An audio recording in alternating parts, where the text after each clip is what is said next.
ভারতের দিল্লির মুখ্যমন্ত্রী হিসেবে শপথ নিয়েছেন অতিশী মার্লেনা। সবচেয়ে কম বয়সে শপথ নেওয়া দিল্লির মুখ্যমন্ত্রী এখন তিনি। শনিবার বিকেল 4:30টায় দিল্লির মুখ্যমন্ত্রী পদে শপথ নেন অতিশী। এ সময় শপথ গ্রহণে উপস্থিত ছিলেন সাবেক মুখ্যমন্ত্রী ও আম আদমি পার্টি এপির নেতা অরবিন্দ কেজরিওয়াল। এর আগে দিল্লির শিক্ষামন্ত্রী ছিলেন অতিশী। ভারতীয় সংবাদ মাধ্যম হিন্দুস্তান টাইমস বলছে, দিল্লির লেফটেন্যান্ট গভর্নর উপরাজ্যপাল ভিকে সাক্সেনার সরকারি বাসভবন রাজনিবাসে অতিশীর সঙ্গে মন্ত্রী হিসেবে শপথ নিয়েছেন আরও 5 এএপি বিধায়ক।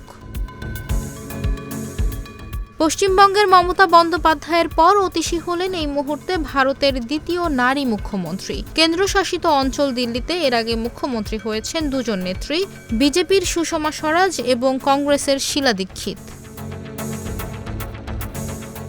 এর আগে গত মঙ্গলবার কেজরিওয়াল লেফটেন্যান্ট গভর্নর সাক্সেনার সঙ্গে দেখা করে নিজের ইস্তফাপত্র তুলে দিয়েছিলেন। তার সঙ্গে রাজনিবাসে গিয়ে দিল্লিতে নতুন সরকার গড়ার দাবি জানিয়েছিলেন অতিশী। তার আগে মঙ্গলবার দুপুরে আপ পরিষদীয় দলের বৈঠকে কেজরিওয়ালের প্রস্তাব মেনে সর্বসম্মতিক্রমে অতিশীকে নেতা নির্বাচন করা হয়েছিল।